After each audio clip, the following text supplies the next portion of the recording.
Barroco italiano. El barroco fue un periodo de decadencia. Se creía que las artes florecieron en el Renacimiento, mientras que en el barroco se vinieron abajo.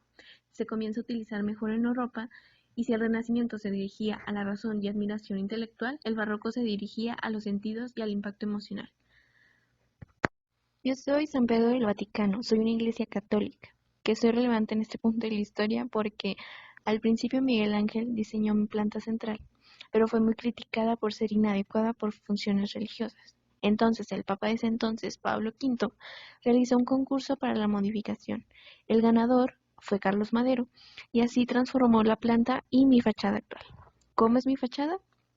Plenamente barroca, dinámica y plástica. Rompe total con la tradición de pared recta y alineada, y en cambio se desarrolló con anchura y poca altura. ¿Por qué? Para darle vista a mi cúpula principalmente, aunque esta solo se ve de lejos, porque conforme te vas acercando, esta se va ocultando. Barroco en Francia, o el triunfo del clasismo.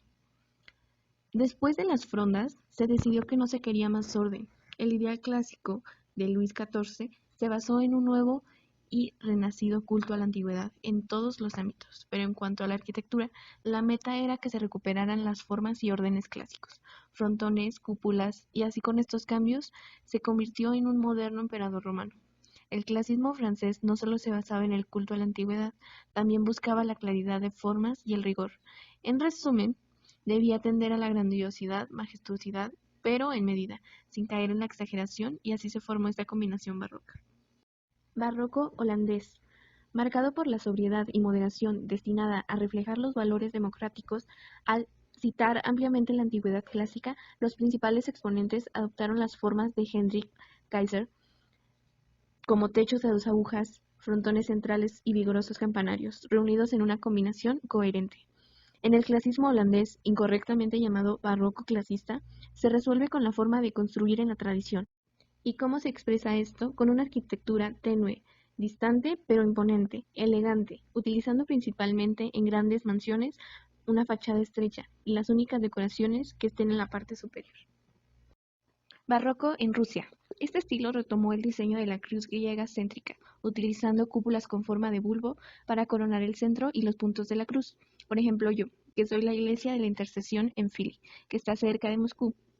Tengo un diseño tradicional de cruz griega y 4 extremos redondeados, todos con cúpula puntiaguda, y la torre más alta que tengo está en el centro. Mis arcos son pura decoración.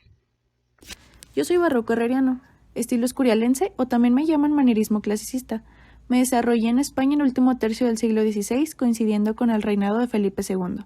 Soy la tercera etapa de la arquitectura renacentista española, que fue evolucionando hacia una progresiva depuración ornamental desde el plateresco inicial hasta el purismo clásico del segundo tercio del siglo XVI, y la absoluta desnudez decorativa que introdujo el estilo herreriano. Me originé con la construcción del monasterio del Escorial, con la reorganización del proyecto realizado por el arquitecto montañés Juan de Herrera, tras la muerte de Juan Bautista de Toledo, autor del primer diseño. Mis principales representantes son el citado Herrera, a quien le debo totalmente mi nombre, y Francisco de Mora, discípulo del anterior y artífice del Palacio Ducal de Lerma, otra de las obras clave de la arquitectura herreriana. Me caracterizo por mi rigor geométrico, la relación matemática entre mis diversos elementos arquitectónicos, los volúmenes limpios, el predominio del muro sobre el vano y la ausencia casi total de decoración, razón por la cual en el tiempo me denominaron estilo desornamentado. Destaco por mi severa horizontalidad, conseguida mediante el equilibrio de formas, preferentemente cúbicas simétricamente en la estructura. Tengo cubiertas de madera revestidas de pizarra en el exterior y torres laterales, con agujas piramidales puntiagudas llamadas agujas madrileñas, que introducen un elemento de verticalidad al tiempo que ayudan a reforzar la sensación de grandeza y elevación. Por lo regular trato de obras de gran tamaño, imponentes que impresionan por su aire austero y monumental, y mis aplicaciones decorativas reducen el uso de formas geométricas básicas como esferas y pirámides. Desde un punto de vista sociológico, esta sobriedad es una respuesta al protestantismo, en línea con las pautas marcadas por el Concilio de Trento. Ahora me presento. Mi nombre es Churrigueresco. Soy un estilo único que nació en España a partir de la arquitectura barroca. Durante la mitad del siglo XVII se vieron algunas muestras de mí, aunque a principios del siglo XVIII me di inicio en España. Me caracterizo por tener decoraciones recargadas en el exterior como en el interior de las obras, y representé la última etapa de la decadencia. Fue un estilo simultáneo al rococó y el barroco se transformó más bien en decoraciones recargadas que finalmente se denominaron como churrigueresco. Mi nombre fue gracias a los hermanos Churriguera, José Benito, Joaquín y Alberto, que se destacaron como arquitectos y escultores de la época. Mi principal característica es el uso de los estípites. Estas columnas consistían en pilares que eran más estrechos en la parte inferior que en la superior, similar a una pirámide invertida. Divididas en secciones, fueron una representación geométrica del cuerpo humano. Fui considerado como antifuncional por mis detractores, ya que solo me basé en adornos y los elementos estructurales como las columnas que usaba no tenían ningún sustento. Todo se concentró en los detalles a nivel superficial, sobre cómo las luces impactaron y lograron generar sombras en la piedra. También estuvieron presentes las columnas salomónicas, concebidas inicialmente en Roma e Italia, y los estípites que se originaron en Grecia. Hasta que en 1790 llegué a mi final.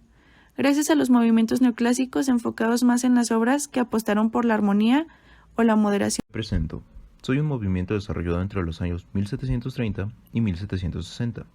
Soy originalmente creado en Francia. En esta ocasión les hablaré de mí en el norte de Europa.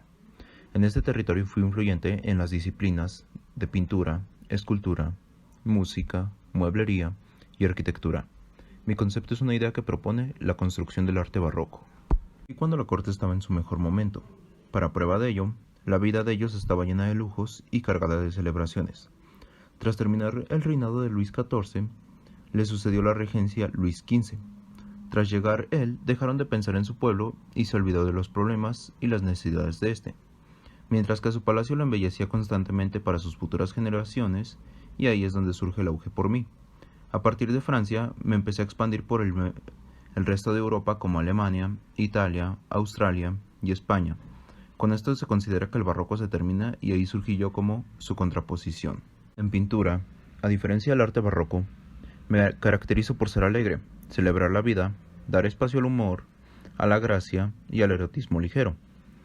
Puede decirse que fui en realidad la expresión de una clase social que huía del aburrimiento por medio de un arte entusiasta, sin pretensiones trascendentes o didácticas. La escultura la caracterizé en una curiosa mezcla de realismo y de idealización. Este estilo lo expresé mejor mediante la delicada escultura de porcelana, más que con estatuas mamoreas e imponentes. En la música, rechacé la oscura solemnidad y textura de la estética barroca, al tiempo que mantuve la ornamentación. Era ligero, aireado y caprichoso. Todos estos rasgos se encuentran en mi música.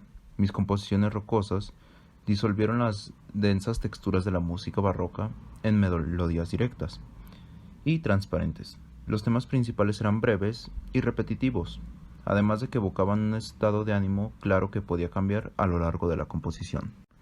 En la mueblería, a través del periodo barroco, la adherencia a la simetría fue lo que prevaleció. Luego los maestros artesanos inventaron un modo de crear diferentes elementos de diseño en cada lado de una pieza de mueble. Sin perder el estilo del balance, esta simetría se le indicó al arte rococó. En la arquitectura, como reacción en contra de la grandeza, la simetría y las estrictas regulaciones del barroco, mantuvo el empleo de adornos, pero incorporaba una decoración profusa con la inclusión de volutas y formas de hojas de acanto, y con motivos más jocosos y con formas orgánicas asimétricas. Utilicé tonalidades claras, curvas y revestimientos de pan de oro, dando lugar a un estilo más elegante y más complejo que el barroco. Uno de mis rasgos más característicos es la variación arquitectónica entre el exterior y el interior de los edificios. Esto sería todo por nuestra parte. Espero les haya gustado y gracias por su atención.